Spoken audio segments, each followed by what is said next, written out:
a strange and ancient-seeming boundary marker on the border between Sandwich and Barnstable. Could it have been placed there by Pilgrim pal Myles Standish? Find out more next.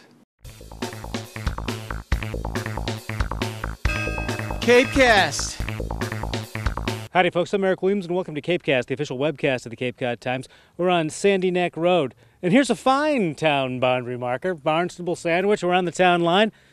But over in the woods by the side of the road, there's a curious and much older seeming rock with letters. Kind of spooky, kind of boundary-y. Let's check it out.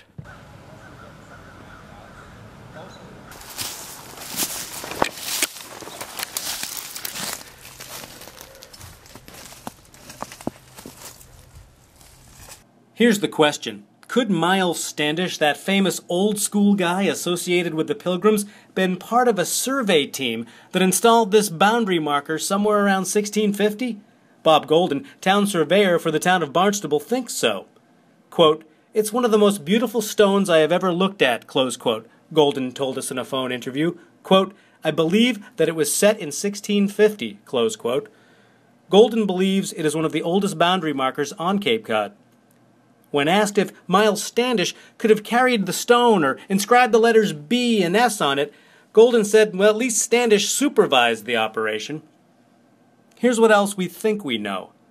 According to the book Cape Cod and Plymouth Colony in the 17th Century by H. Roger King, Myles Standish did surveying work for Plymouth Colony, including work on the Barnstable-Sandwich line. Apparently, around that time, the two communities were beefing over who owned beach whales, a good source of income for a town, and an agreed-upon boundary was a big deal. If you know anything about the provenance of this boundary marker, drop us a line at ewilliams@capecodonline.com and let's rock and roll. Historically speaking, of course.